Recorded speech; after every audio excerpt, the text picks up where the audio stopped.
you see the recording, Kaushal? Yes, ma'am. Okay. So, good morning, everybody. This is our 21st lecture, and in today's class, what we are going to do is introduce functions. Introduce functions and talk about how to define functions, what are different things about functions that you need to know, and so on. Okay, so there was a question, will the afternoon class be a two? No, it won't be a 2-hour class, it will be a 1-hour class, 2:30 to 3:30 class. Okay. Okay, so before this we have looked at character arrays and multidimensional arrays in the past classes of this week. I hope you have looked at the examples done in the class, especially in the lecture that was posted, and also there were some nice questions that I left for you to explore. I hope some of you at least explored the questions and ask yourself, why is matrix multiplication done in that way, and so on. Okay, so let's get to introducing functions. Yes. What is the password for the recorded lectures, ma'am? Oh, so the password has been posted quite long back, but I'll post it once again if it is required. So you don't have the password? No, I need to check I was wondering what the password was, so I just saw the slides and I didn't see the recording. That's all. Sure. So it has been, it's not a simple string, it is some complicated string. I'll post it again, once again, for other people, this thing, but you can ask your classmates. If some people are viewing lectures, they do have the password. Okay. Okay, so somebody has posted it. Thank you. Okay, so we already know functions because we have been using functions, except what we have not done yet in the class is not yet defined functions of our own. We have used functions which have been written by somebody else, and we know how to use them quite a bit. In fact, functions are something that we use them so easily that we don't even think that there is something very special about functions, but we will see what are the things that we should be aware of about functions. So the functions that you have used are sqrt, power. Initially, when you were working with Turtle, you had this forward and so on, which are functions which will allow you to give some parameter and then it does something or returns something, right? So it may or may not return depending on the type of the function. So now the goal is in these classes, our goal is to know how can we define these new commands. Like we have written a main program which computes GCD. We would like to define a function so that anybody can reuse the function that you have used, just like we are using sqrt or power that somebody else has written for us, right? So this functions is this official name for these commands that we want to introduce, and these are implemented separately. So I'll talk about what does this mean by implemented separately. And these functions allow us to define our own subtasks and which allow us to make our program compact, modular, more readable, as well as we allow people to use the code that we have written. If there is a generic function that you are implementing, which is useful to everybody, then you need not restrict it to yourself. You can in fact share it. We'll tell how to share functions and so on. Right now, you will be writing functions for yourself, but in future you can write some libraries and share functions, just like the standard library has been implemented for us and we use the standard library. So this leads to a design approach which is modular and which reduces the errors, because somebody has written, tested this function for you, and therefore you are free to use it, assuming that there are no bugs, you don't have to worry about testing it again and again. So these functions can be mathematical, then they can be something which are not mathematical, like the turtle functions which do something with the turtle on the screen, or they can be something which are printing functions which print out, just like scanf and printf are functions. And this task of writing functions is in fact what is called as outsourcing. Like we whenever we don't have time to do something, we'll tell our friend, please can you do this? It's like outsourcing this job to somebody else. Okay, so having said this, I think the motivation for functions is well understood. So now let's get to the details of the functions. This is a very, very simple program. And in fact, it's a very kind of silly function that we are writing, which is find sum, which there is no need to define this function, but just to illustrate the notion of a function, we are writing this function. So the initial parts of the program are very clear. There are 4 variables, variable 1, 2, 3, and 4, and these are all integer variables. And then we say find sum var1 comma var2, and so this find sum is a function which is going to return an integer which takes two inputs, both of them being integers. That is what it feels like from this. Then find sum is called again with 2 different parameters, var3 and var2, and then we are taking the result in variable 4, and then we are printing out the variables. So that's all that this program is doing. Now, what I want you to tell me is, again in the chat messages, what do you expect? What happens? What do you expect when you compile this program? So this program you are going to compile using GCC and say that GCC main.c. Let's say this program is written as main.c on REPL.it. What do you expect this program? What happens when this program is compiled?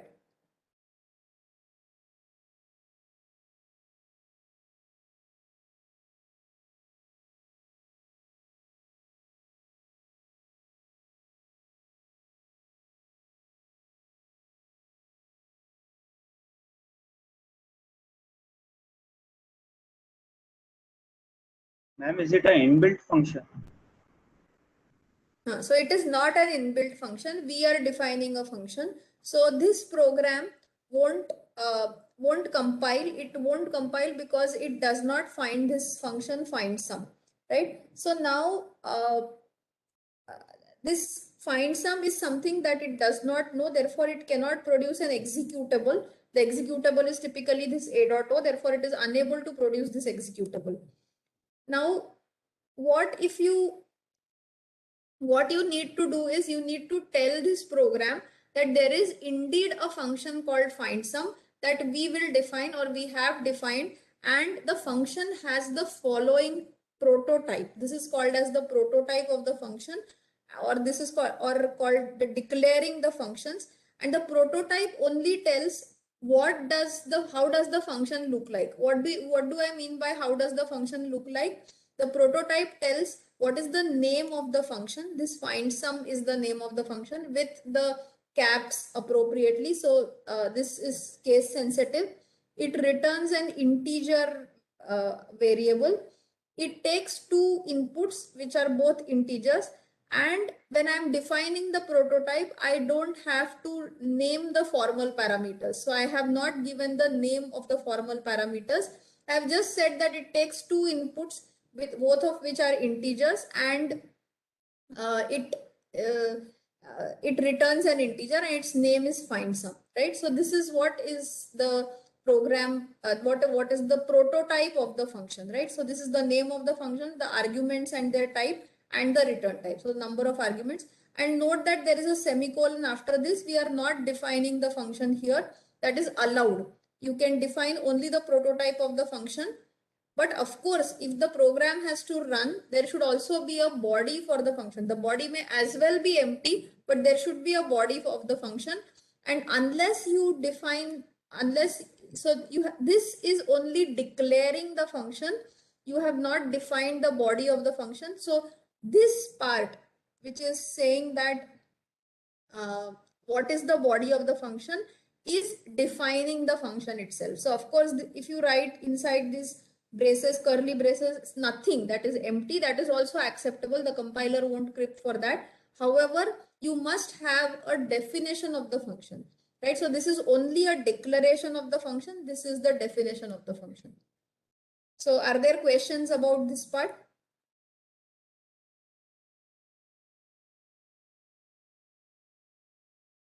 Shouldn't the declared function?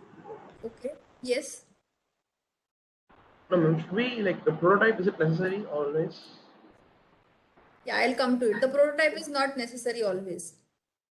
The prototype can be omitted if you are giving the declaration of the function before the before main itself, it is then you can omit the prototype. I just want to illustrate the difference between having the prototype only and defining the function, right?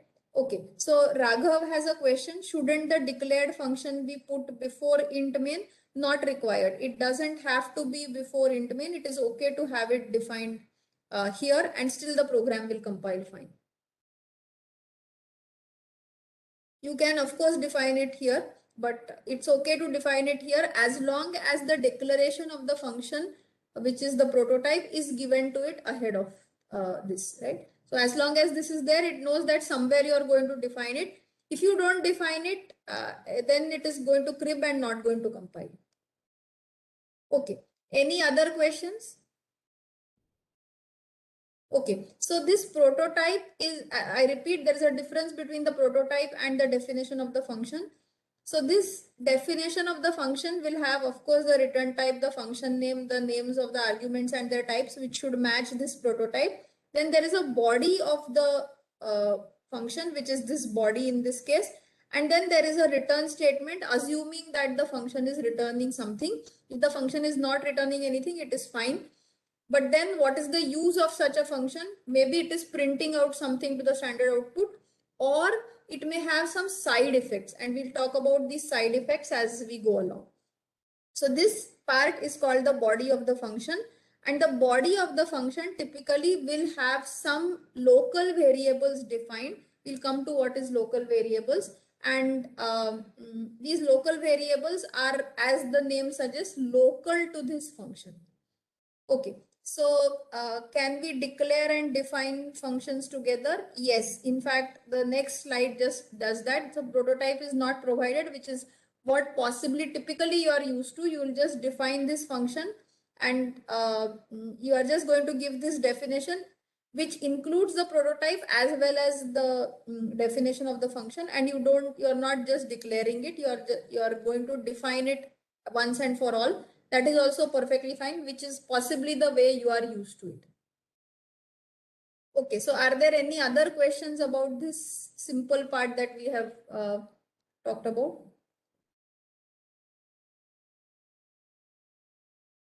Okay. Okay, so what I want to do at this stage is just go to REPL.it and show you something very simple. Okay.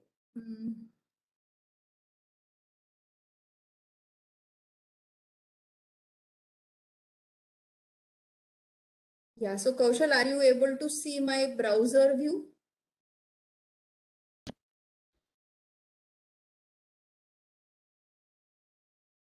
Kaushal, I can't hear you. Yes, ma'am. I can see it. Okay. Sure. Okay. So what I'm going to do is the following thing. So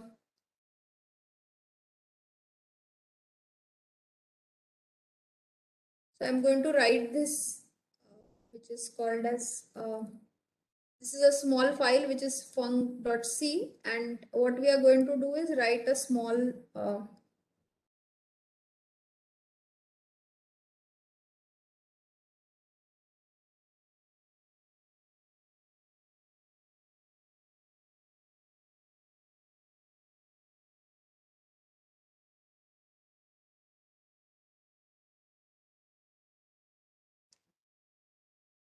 So I'm going to skip all the fancy things that we did, variable 1, variable 2. Now what I want to do is int find sum, int. This is only the prototype which is given, and of course there is a return type here. So I will just say int x is equal to find sum.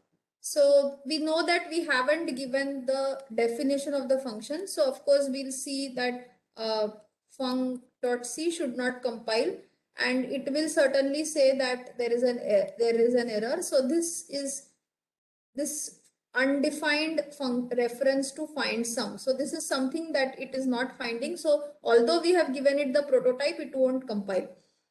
Now what I want to just mention here as an information which is not related to the related to directly programming, but understanding how to design modular code is, think about it that your friend is going to implement this find sum which is such a silly function that why should you ask your friend to implement? But in general, a big set of functions that your friend is going to implement, and you both have decided that this is going to be the prototype, or in fact, there can be several functions f1, f2, f3, for which you have agreed on the prototype. Your friend is going to follow that.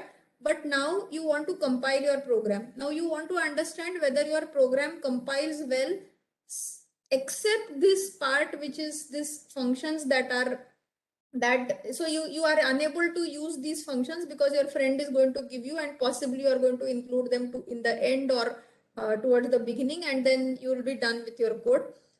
Then you would like to know how to check whether your program compiles. So what we can do is what is called as GCC minus C, which will just create an object file. So GCC minus C fun.c. So before I enter this command, I want to show you ls, which shows that there are three .c files here, which are fun.c, some other functions that some other things that I have written.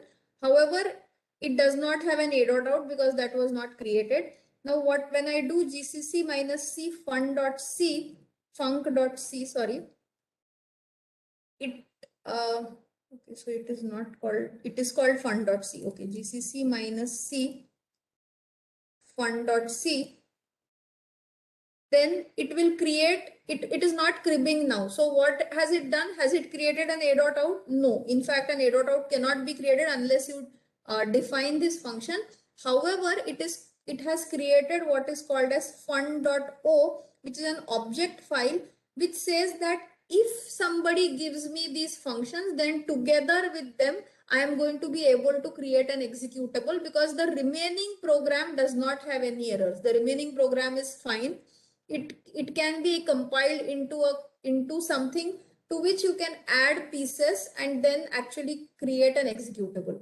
So in fact, your friend can write these functions in a different file, compile them, and we can link them together. So at the moment we'll not talk about it, but what I want to say is you can link multiple object files, which are .o files, which are created by the compiler, and also check whether the remaining program, except for this find sum, is doing well. If it is doing well, then doing well in terms of compilation.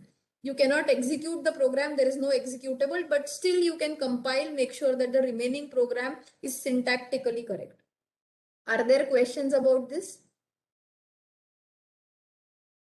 So you can do something which is called as file fun.o, and it will say that it's relocatable, some kind of file, but it's not an executable file. If there also, I'll just do GCC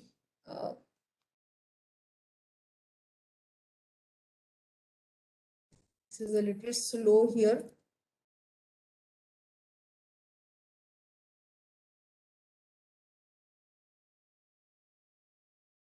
Okay, so anyway, I want you to observe that this is not an executable file, unlike the a.out that you would have seen, and that would have been an executable file. So I will leave it to you to check out the type of the executable files.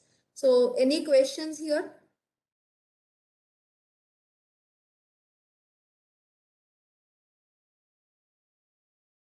Yes, so instead of copying, so somebody has asked Nanda Gopal, right? Instead of copying this to a to a variable x, we can directly give it to printf %d and then call that function inside that function. Yes, you can call that function find sum inside that function. That is allowed. Okay. So I'll go to the slides again.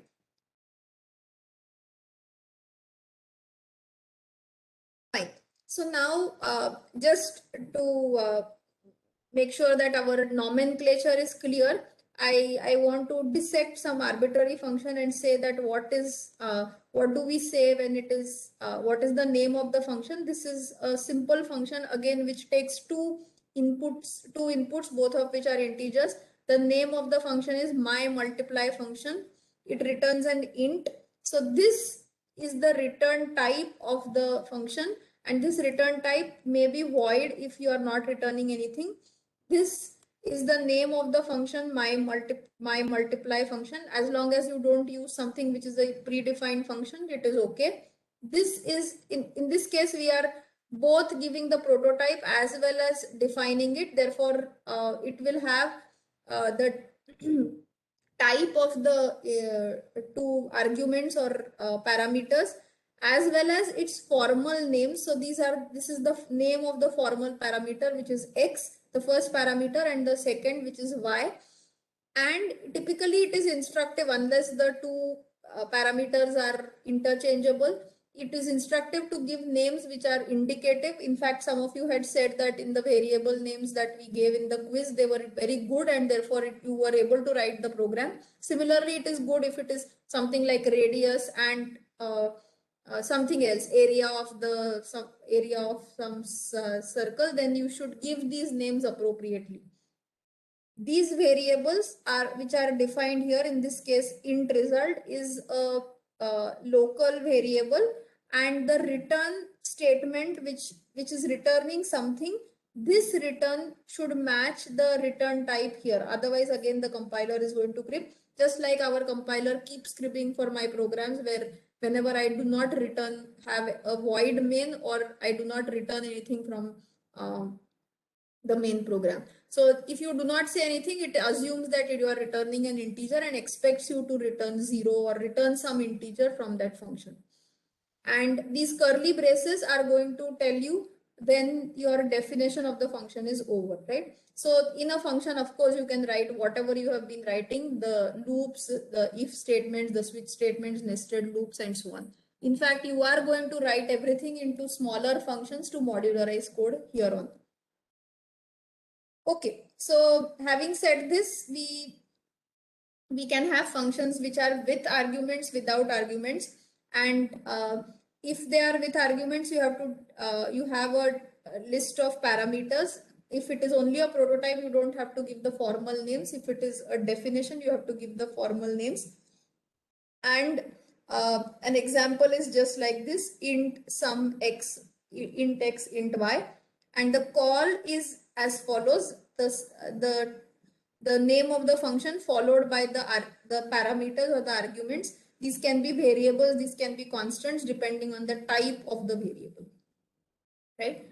Okay, if you have no parameters, that's also fine. It may or may not return anything. In this case, this show function is returning an integer. It may be returning depending on what happens during the display. And the call is again with these empty parentheses, which tells us that this function does not require any parameters. Okay, so I think these are fairly simple things. So all of you can easily understand. You must have used these functions, and there are of course library defined functions that you have used, and there are these predefined functions which we are going to define to make sure that our program looks modular and is nicely decomposed into parts. Okay, so any questions about these basics about the functions?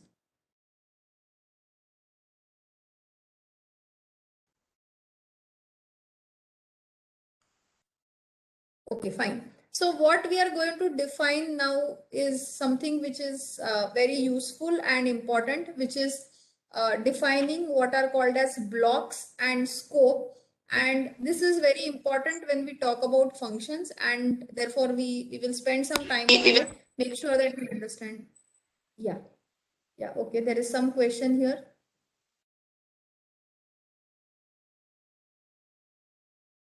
Okay. Am I audible? Kaushal, am I audible? Yes, ma'am. Yes, ma'am. Okay. Yeah, okay. So, no, this is not a valid. So, Bhupendra, whatever you have given in the chat, it does not seem to be a valid prototype. Why are you asking that? I mean, is there a specific reason you want a constant to be given? Okay. Yeah, so this is a very specific case, so I don't think I'm going to discuss it right now. Okay, so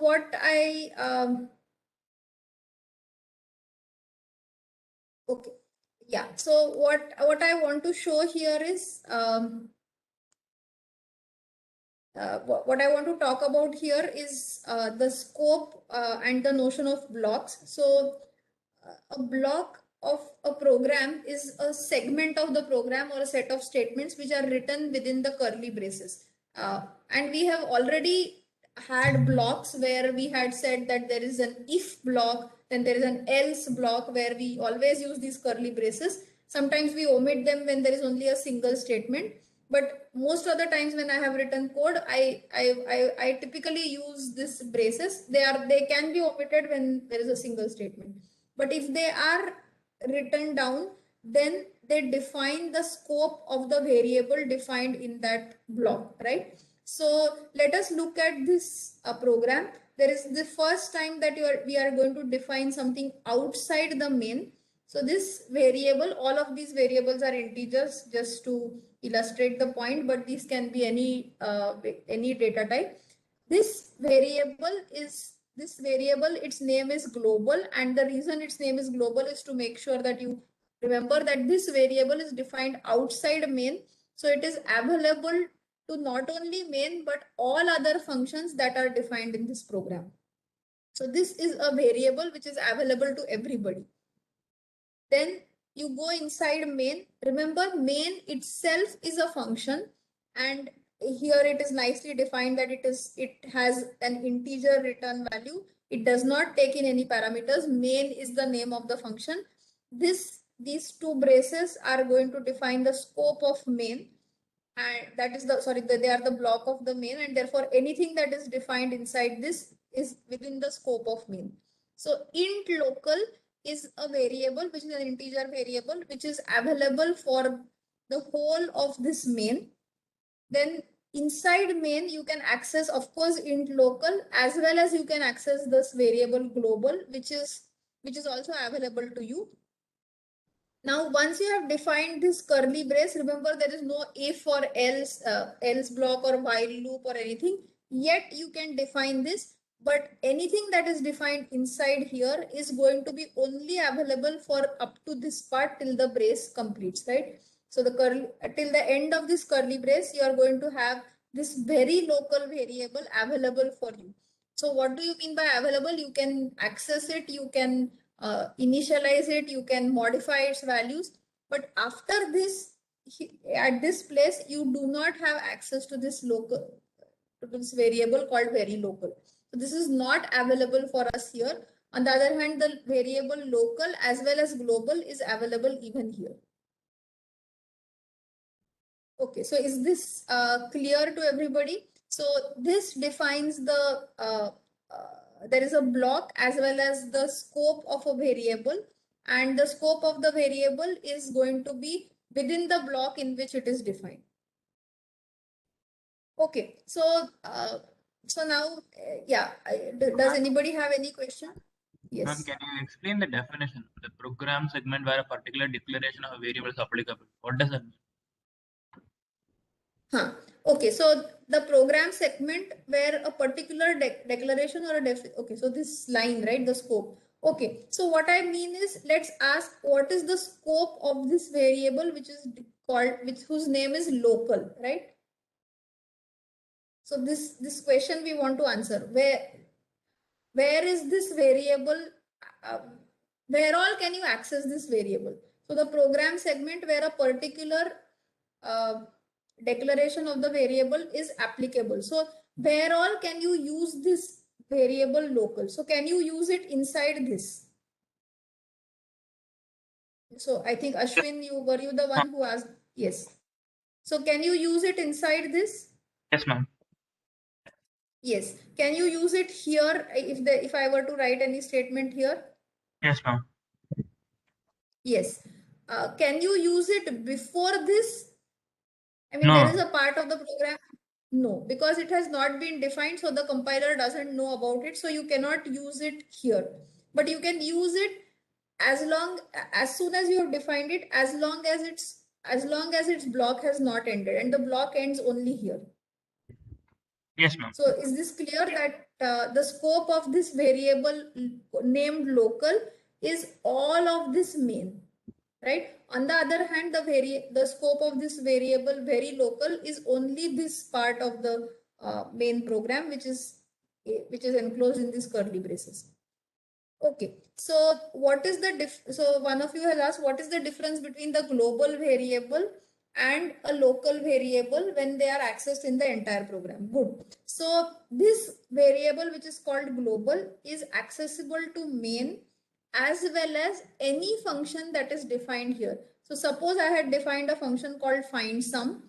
I can use this variable called global there, and that variable is accessible to that function find sum. On the other hand, the variable called local is not accessible to a function called find sum. Is that clear? Ma'am. Yes. So the variable local can only be accessed by a function when it is given as an argument to it, right? Yes, when it is given as an argument to it. So, okay, so I'll come to that. How do functions communicate between themselves? Yes. So is the difference between the global variable and the local variable, which is available throughout main, is it clear? Is the difference clear? Yes, ma'am. Yeah.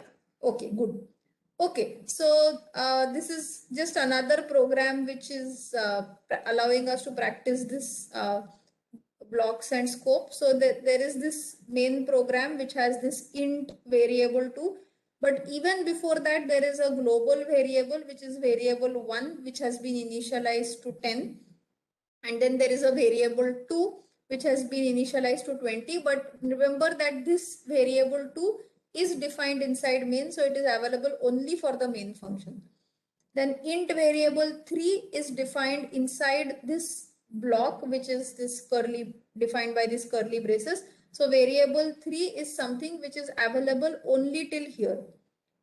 Now, in fact, what this program is doing is redefining this variable, or it's using the same variable name var3, which is of float type. So from this point onwards, whenever you use var3 or variable 3, it is actually a float data type, and it is this var3 that you are referring to, because this has gone out of scope, right? So this is not something which is available to you. Now going to this find sum, which we had defined, this find sum has two parameters, which are a and b. So these a and b are of course accessible to this find sum. Therefore, you can access them here. C is a local variable which has been defined in this thing in the function called find sum. However, note that this find sum is also able to access this global variable var1. So we are printing %d var1 just for the sake of it. We are printing this variable here. On the other hand, you couldn't have printed var2 or var3 using this find sum, because find sum does not see them, or it does not have access to them. Finally, it returns C, which is the way it is going to communicate with the main program.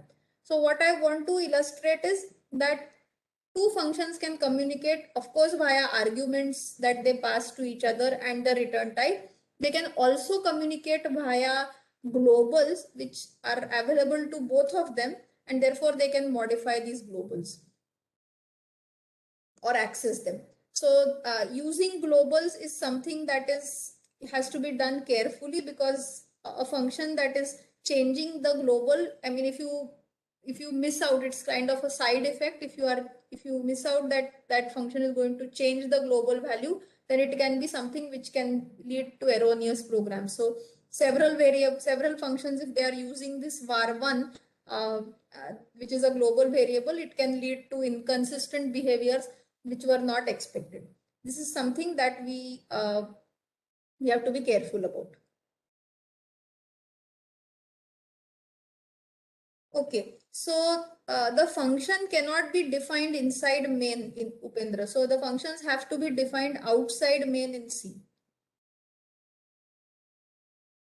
Hello, ma'am. Okay. Yes.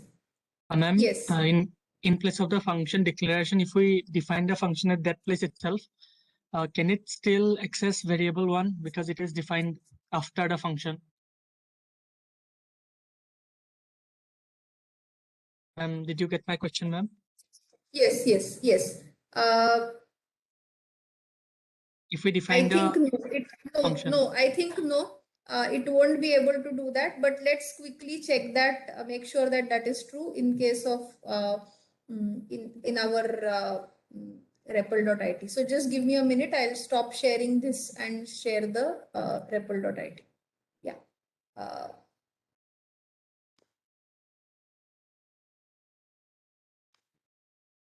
Yeah, okay. So I think your question is this, right? Let's just have this find sum and yeah, instead of saying it only I'll just say y and x.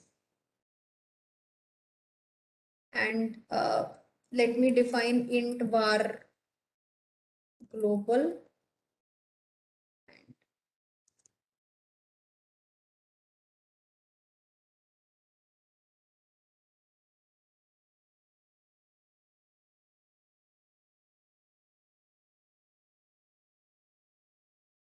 So this is what was your question, right? I think Gitartha, is that correct?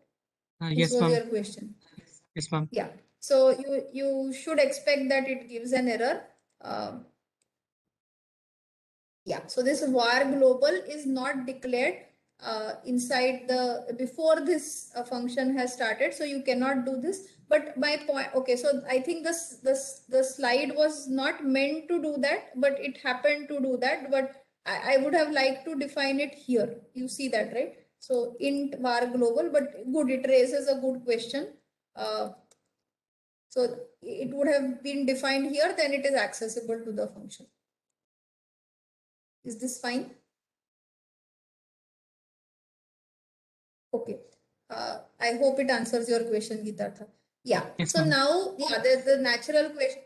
Yes. Anything? Yes, ma'am, just one question. Even though, so ma'am, what if we define global variable after the function declaration, but define the function later? So like in So our then it body is, function we're using yeah, global so, variable.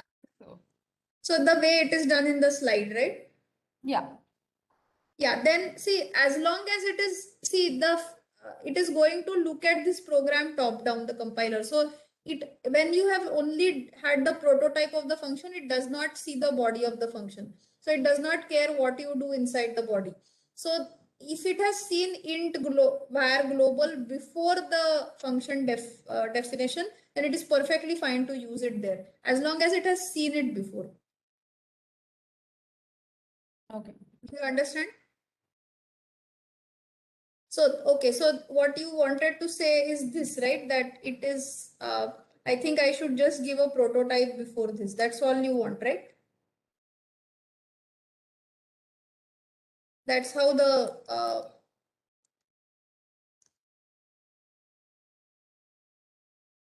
and main is done before that. That's how you want it, Sri Lakshmi? Yeah, yes, ma'am, I got it.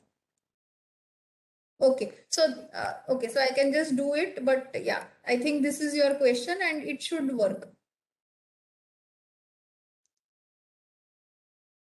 Ma'am, Yes, yeah. I have a doubt, ma'am. So if we initialize a global variable with a value, and then inside the main function, inside int main, we make some changes to that value, and in a function outside int main, what will be the value of the global variable, ma'am? The one which is already declared or the changed one, ma'am? So remember that, okay, so I'll just repeat Shwetika's question. So let's just understand this. So this is, let's say she has initialized this variable global to 10, and then here somewhere she's going to change this var global to 20. So her question is, what will be the value of var global after the program? Is that what you're asking? Yes, ma'am. Okay, so there is nothing to be done after the program. So the whole program ends when you reach this line 8, right? So this line 8, when you reach, there is nothing to be done, or there is nothing, you cannot look at the variables after you have reached line 8 of the program. So remember that this line 9, line 12, to 12 are or 11 are after the program, but doesn't matter. Unless they are called in the program, they don't even make sense, right? So unless you called find sum, that segment is kind of not useful for us. So that is what I want to. So I'll go back to the slides and just go back to the scope of this thing, which will. Okay, yeah. I mean that Yes, there I was a mean question. that instead of like passing like after seeing after the var global equal to 20, we can like pass it to the function, and inside the function we can check var global now, then see what is the value.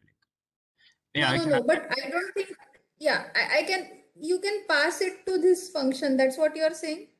No, don't pass var global into the function, ma'am. Like call the function in the main function itself after var global equal to 20, and then inside Okay. like print var global. Then we can see what value it will take now. No, but okay, so we don't have to see it. I mean, I just want you to understand it. The value of var global is 20 as soon as you have set it to 20. So this var global is just a memory cell which is available to you, which you are manipulating, which is available to everybody.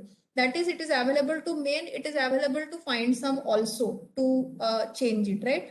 So, okay, so now is this line 11 present in your program or no? Ma'am, instead that you can print var global. Okay, so I will printf %d var global.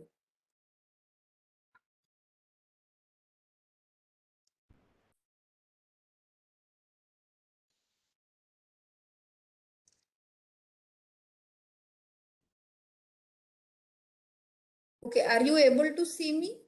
See this, see the this thing happening on the screen? Yes, ma'am. Okay, sure. So then the program is very clear. We just have we have a variable which is global, which is initialized to 10. We are calling this find sum. The first time you are calling this find sum, you are printing the value of the var global, which is equal to 10. Then you are setting var global equal to 20. Then you are calling find sum with some other parameters. Those parameters are actually ignored. But then you are again printing the value of var global, which it will pick from that memory cell. So what do you expect it to print out? 20 only it should print out. Yeah, it will print whatever is in that cell. So it will print out 20. So there is no confusion about this. I mean, the only thing that I want to tell is that once this program is over, there is no meaning of any of the variables. So after main, you cannot think about these things. On the other hand, if this function was modifying something, then you can still talk about what happens to var global after the function has stopped executing. For example, what is the value here? What is the value here? And so on. So it could be doing I mean, find sum could be just incrementing this var global. So the one particular use of global variables is to find out how many function calls are there. So for example, if you want to find out how many times you are calling that multiply or some kind of a particular expensive function, then you may want to keep a global which you want to increment every time the function is called, and that is initialized at the start of the program. Every time it is called, you are going to say var global plus plus. So then it will, at the end of the program, just before quitting main, it is going to print out the number of times that function was called. Okay. Yeah, so it will print 10 and 20. Yes, you are right. It will print 10 and 20 if this is the program.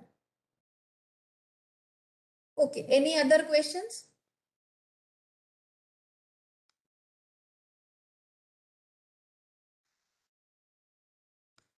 Okay, so just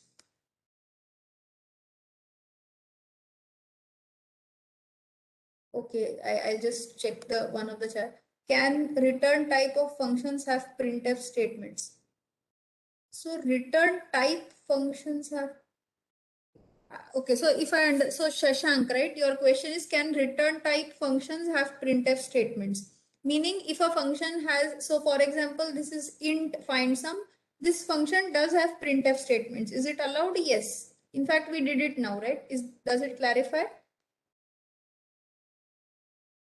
you can, I mean, yeah, so when we think of mathematical functions, you just think of it returning, but this is a side effect. You can think of it as a side effect. It is printing out something on the screen.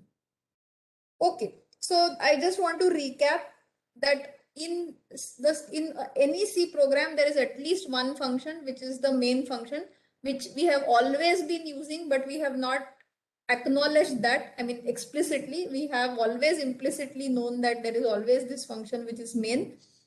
There are several other functions which can also span over different files, and we'll tell you how to compile multiple files, not today, but at some point later after quiz 2.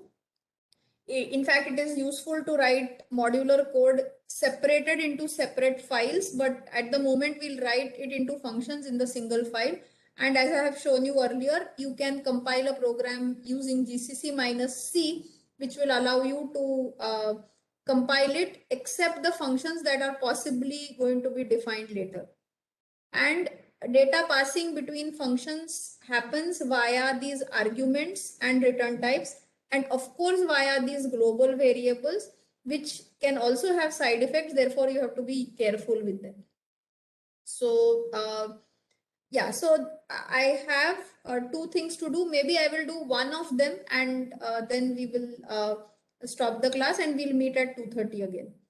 Okay, so okay, so I want you to stare at this program, which is which has the usual main function which we are familiar with. It defines two variables x and y and calls a function which I have called swap.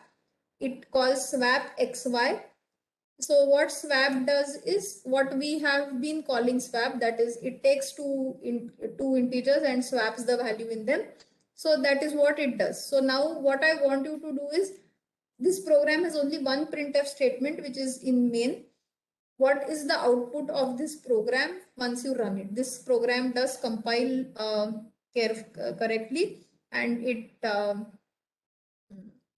doesn't have any issues. Okay, so how can you use return where return type is void? So I'm not returning anything, right? It just says return from here. Return is just telling that after this point, do not go below and return from here. That's all it is telling. So I'm not returning anything.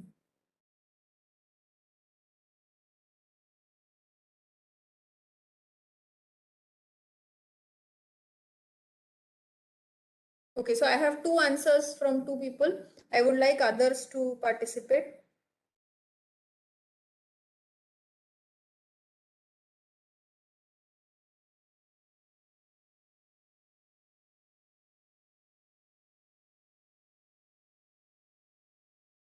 Okay, so 5 or 6 people have answered.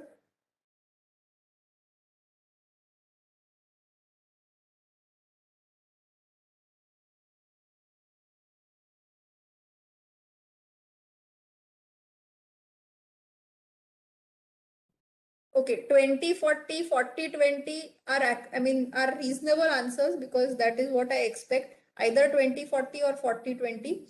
But there is an answer which is 10, 40, which I don't know how it has come. So 10, 40 cannot be an answer. Okay, so the program in fact prints 20, 40, that is x and y won't get swapped, and many of you have answered it correctly. There are a few people who think that it will get swapped. However, it doesn't get swapped, and the reason is because these variables, just like what we have as the local variables, the arguments are also local to this function. And so whenever C is passing these arguments, these arguments or these parameters are passed what is called by value, and therefore they are copied into these memory locations for this swap function. So as we have already agreed that the output of the program is not 40, 20, it doesn't swap it. If you would have written this code of temp is equal to x and x is equal to y and so on in this main code, it would have worked. However, with this swap function, it doesn't work. In fact, if you print it out here, that is just before this return, you print out what is the value of A and what is the value of B. They are indeed swapped. So they are 40 and 20. But these changes are local to this function. They are not something which is seen by main. So therefore, these changes are lost when you are doing this. The reason this is happening is because when this function is called, swap function is called, in fact, a copy of this x and y is made into these memory locations which are reserved for A and B, and these local variables are getting swapped and they become inaccessible after the function is over. So therefore, these the reason that this doesn't work is because variables are passed by value in C always, and therefore this swap function is in fact an incorrect way of writing this swap program, swap function. If you want to write a swap, I should use the word swap function. If you want to write the correct swap function, you need pointers that we will define only later, not at this moment, but this is not the way you can write the swap function. Yes, you can write it using ampersand, but just having ampersand won't help. You should also have pointers here.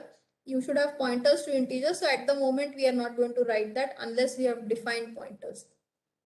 Okay, so what I want you to remember from this last slide is that variables are always passed by value. This statement is something that we have not elaborated on. In the afternoon class, when we meet, we will talk about this in detail. We'll also see executions of the program which will illustrate this, and we'll also deal with arrays when we come to meet in the afternoon and see what happens when we pass arrays to functions. Okay, so I'll stop the class here. If there are any questions, I'll take them. I want to remind everybody that 2:30 we will have an afternoon class which is 1 hour, and we'll have a regular class. There is no lab today.